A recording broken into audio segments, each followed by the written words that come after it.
जय श्री कृष्णा। संजय कौन थे? संजय गावलगढ़ नामक सूत के पुत्र थे। ये बड़े शांत, शिष्ट, ज्ञान विज्ञान संपन्न और सदाचारी, निर्भय, सत्यवादी, जितेंद्रिय, धर्मात्मा, स्पष्टभाषी और श्री कृष्ण के परम भक्त तथा उनको तत्व से जानने वाले थे। अर्जुन के साथ संजय की बचपन से मित्रता थी। इसी से अर्जुन के अंतःपुर में संजय को चाहे जब प्रवेश करने का अधिकार प्राप्त था। जिस समय संजय कौरवों की ओर से पांडवों के यहाँ गए थे, उस समय अर्जुन अंतःपुर में थे। वहीं भगवान श्री कृष्ण और देवी द्रौपदी तथा सत्यभामा थे। संजय ने वापस लौटकर वहां का बड़ा सुंदर स्पष्ट वर्णन किया।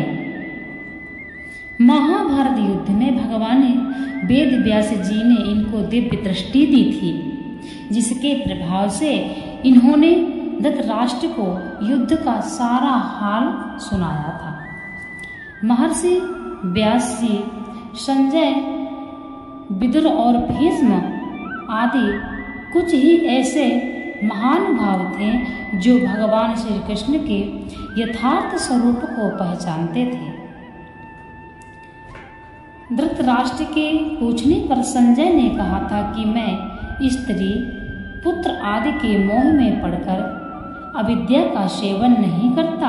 मैं भगवान के अर्पण किए बिना वृथा धर्म का आचरण नहीं करता। मैं शुद्ध भाव और भक्ति योग के द्वारा ही जनार्दन श्री कृष्ण के स्वरूप को यथार्थ जानता हूँ। भगवान का स्वरूप और पराक्रम बतलाते हुए संजय ने कहा, उदार हृदय श्री वासुदेव के चक्र का मध्य भाग 5 हाथ विस्तार वाला है, परंतु भगवान के इच्छानुकूल वह चाहे जितना बड़ा हो सकता है। वह तेजपुंज से प्रकाशित चक्र सबसे सारा सार बल की थाह लेने के लिए बना है। वह कौरवों का संहार का और पांडवों का प्रीतम है। महाबलवान श्री कृष्ण ने लीला से ही भयानक राक्षस नरकासुर, शंबरासुर और अभिमानी कंस शिशुपाल का वध कर दिया। परम ऐश्वर्यवान सुंदर श्रेष्ठ श्री कृष्ण मन के संकल्प से ही पृथ्वी, अंतरिक्ष और स्वर्ग को अपने वश में कर सकते हैं। एक ओर सारा जगत हो और दूसरी ओर अकेले श्री कृष्ण हो तो सार रूप में वही उस सबसे अधिक ठहरेंगे। वे अपनी इच्छा मात्र से ही जगत को भस्म कर सकते हैं, परंतु उनको भस्म करने में सारा विश्व भी सामर्थ्य नहीं। यहाँ सत्य है, जहाँ सत्य है, जहाँ धर्म है, जहाँ ईश्वर विरोधी कार्य में लज्जा है और जहाँ हृदय की सरलता होती है, वहीं श्री कृष्ण रहते हैं। और जहाँ श्री कृष्ण रहते हैं वहीं निसंदेह विजय है। सर्वभूतात्मा पुरुषोत्तम श्री कृष्ण लीला से पृथ्वी, अंतरिक्ष और स्वर्ग का संचालन किया करते हैं। वे श्री कृष्ण सब लोगों को मोहित करते हुए पांडवों का बहाना करके तुम्हारे अधर्मी मूर्ख पुत्रों को भस्म करना चाहते हैं। भगवान श्री कृष्ण अपने प्रभाव से काल चक्र, जगत चक्र और युग चक्र को सदा घुमाया करते हैं। मैं ये सत्य कहता हूँ कि भगवान श्री कृष्ण ही काल, मृत्यु और स्थावर जंग में रूप श्री कृष्ण जगत के एकमात्र ईश्वर हैं। जैसे किसान अपने ही बोए हुए खेत को काट लेता है, उसी प्रकार महायोगेश्वर श्री कृष्ण समस्त जगत के पालन करता होने पर भी स्वयं उसका संहार रूप कर्म भी करते हैं। वे अपनी महामाया के प्रभाव से सबको मोहित करते हैं, परंतु जो मनुष्य उनकी शरण ग्रहण कर लेते हैं वे माया से कभी मोह को प्राप्त नहीं होते। फिर इन्होंने भगवान श्री कृष्ण के नाम और उनके बड़े सुंदर अर्थ धृतराष्ट्र को सुनाए। संजय ने भी महाभारत युद्ध के न होने देने की बहुत चेष्टा की, परंतु वे उसे रोक नहीं सके। होने को कौन टाल सकता है। धृतराष्ट्र जब वन जाने लगे तो संजय भी उन्हीं के साथ चले गए। यहाँ 2 बार अपि के प्रयोग का क्या भाव है। यहाँ अपि का 2 बार प्रयोग करके भगवान ने ऊंची नीची जाति के कारण होने वाली विषमता का अपने में सर्वथा अभाव दिखलाया है।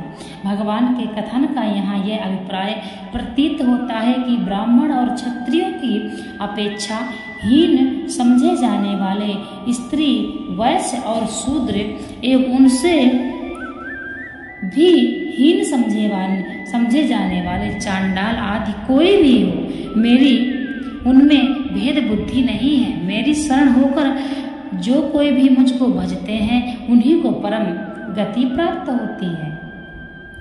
यहाँ भगवान की शरण होना का क्या मतलब है।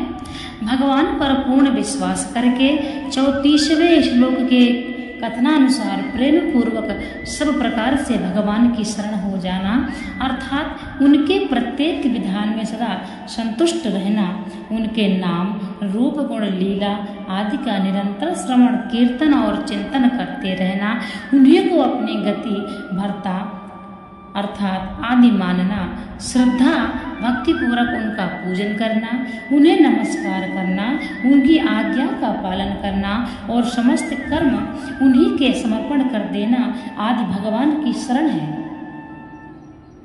इस प्रकार भगवान की शरण हो जाने वाला भक्तों का परम गति को प्राप्त होना क्या है। साक्षात परमेश्वर को प्राप्त होना ही परम गति को प्राप्त होना है।